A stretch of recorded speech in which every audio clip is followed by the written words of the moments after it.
It's April 4th, 2020, and Ireland is in the depths of lockdown. The streets are empty, and most people are confined to their homes. But on this quiet Saturday, rumors explode throughout Ireland. Robbie Lawlor, one of the country's most feared gangsters, has been shot dead. A man had been shot a number of times at close range in the front garden of a house and died at the scene. A PSNI detective described the killing as a heinous murder and sickening. He was shot up to 4 times in the head on the driveway of a house on Etna Drive. The 35-year-old father of 3 was the chief suspect in the murder of 17-year-old Keane Woods in Drogheda in January. Known as a dead man walking, he'd made countless enemies. It was just a matter of who would strike first, but what led to his violent end and who pulled the trigger. To understand this, we need to go back and see how Robbie Lawlor, a kid from Coolock, Dublin, became one of the most feared figures in Irish organised crime.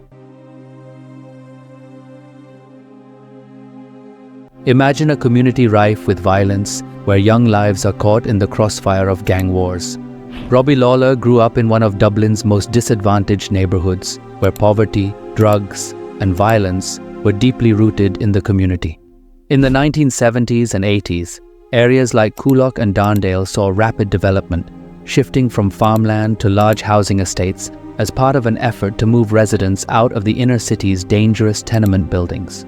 Dublin city officials promised Coolock's new residents a better quality of life. However, these promises went largely unfulfilled, and Coolock's young residents found themselves in an area lacking proper support or resources.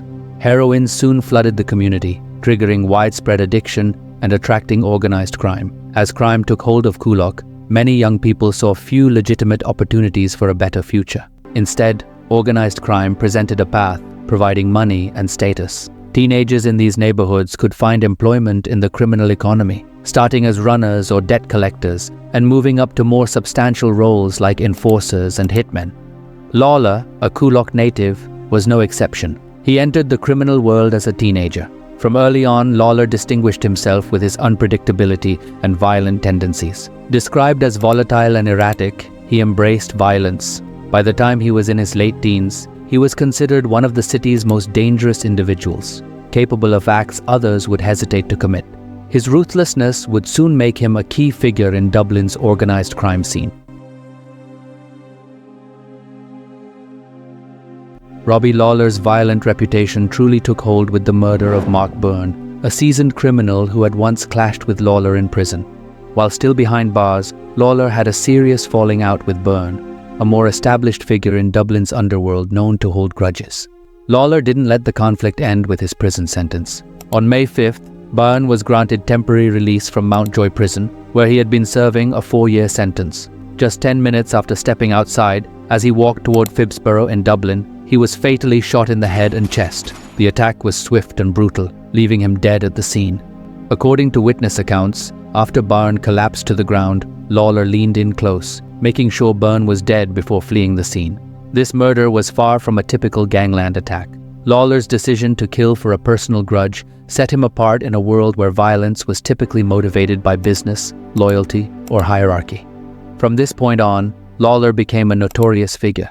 By 2010, Dublin's gangland landscape was shifting, and Robbie Lawlor was at the heart of it. His connection to Richie Carbery, his brother-in-law, and a significant figure in the criminal world positioned him as a central player in the Drogheda feud.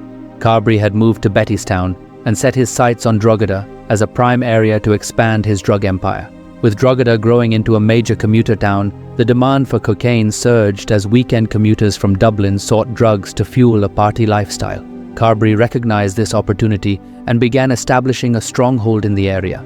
The Maguire gang had long controlled Drogheda, but their dominance was threatened as younger, more ambitious members grew frustrated and began battling for control. This internal conflict created an opening for Carbery, who saw potential allies in the younger faction looking to break away from Maguire's control. Carbery offered weapons and a steady drug supply to the new faction, encouraging them to go to war with their former allies to take over Drogheda. He provided not only resources and forces, but also his secret weapon, Robbie Lawlor. Lawlor was notorious for his erratic and impulsive behavior, which made him unpredictable and feared by those on both sides of the feud. Although he was in and out of prison, he regularly assisted Carbery, operating as an enforcer and using extreme violence to intimidate anyone who stood against them. His involvement was marked by continual clashes with individuals like Cornelius Price, an ally of Maguire. In 2019, while Lawlor was in prison, Richie Carbery was murdered in a suspected revenge attack, believed by many to have been orchestrated by the Maguire gang. When Lawlor was released, he went on the offensive, targeting Maguire's associates.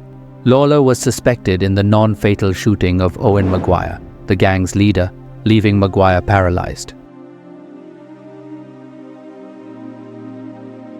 Robbie Lawlor's most infamous crime took place in January 2020.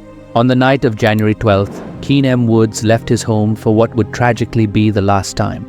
Earlier that evening, he had called his mother, asking her to leave money out for a taxi so he could return home later. Unbeknownst to him, he had been lured into a deadly trap. Paul Crosby had met with Keane, and Gerard Cruz was the driver who transported them to 31 Rathmullen Park, a house connected to Crosby, a well-known gangster closely associated with Robbie Lawlor, who was waiting for him inside the house. Initially, it's believed that the intent was to rough Keane up to scare him as a warning, but as the night unfolded, the plan took a far more violent turn. Once inside the house, Keane was overpowered, beaten, and tortured. According to reports, Robbie Lawlor then delivered the fatal blow, stabbing Keane in the neck and leaving him bleeding on the floor. However, Lawlor didn't stop there. He then proceeded to dismember Keane's body using a knife. Lawlor meticulously cut Keane into pieces. Paul Crosby and Gerard Cruz, though not directly involved in the killing, played crucial roles in setting the trap. But the murder wasn't about hiding the evidence. Lawlor's goal was to make sure Keane's death sent a message to his rivals. He packed Keane's remains into a black Puma sports bag alongside a symbolic addition, a pair of flip-flops. Keane's remains were then disposed of in 2 separate locations. The sports bag containing his limbs was discarded in Coolock, while his head and hands were placed in a burning car in Drumcondra. A clear single motive for the murder of Keane was never explicitly confirmed by investigators beyond the ongoing gang war, but there are strong indications as to why Keane M. Woods became a target. One likely motive is Keane's close connection to Owen Maguire. As Maguire's godson, Keane was considered part of his inner circle, which alone could have painted a target on his back. Robbie Lawlor, who had been locked in a vicious rivalry with Maguire's gang, saw Keane as a prime target. The animosity between Lawlor and Maguire reached its peak after Maguire was left paralyzed in a 2018 assassination attempt, later confirmed to have been carried out by Lawlor. After this attack, the feud intensified, with each side escalating their violence. Another likely motive was revenge for an earlier humiliation Lawlor had suffered.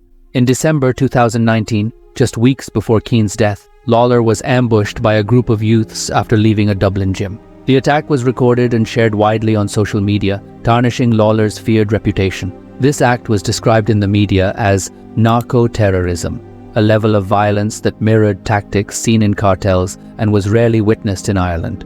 Newspapers across the world, even as far as Mexico, reported on the horrific crime. At the time, though widely suspected to be Lawlor's doing, authorities couldn't publicly accuse him as he was alive, and they needed concrete evidence. But within Ireland's criminal circles, there was little doubt about who was behind the murder. The Gardaí were well aware that Lawlor was the chief suspect in Woods' murder. This crime not only escalated the ongoing Drogheda feud, but also set a new, darker standard in Ireland's gang conflicts. In the months leading up to his death, Robbie Lawlor's life grew increasingly chaotic. He moved back and forth between Ireland and Northern Ireland, frequently travelling to Belfast. In Belfast's Cathedral Quarter, he was seen openly displaying a firearm on a night out.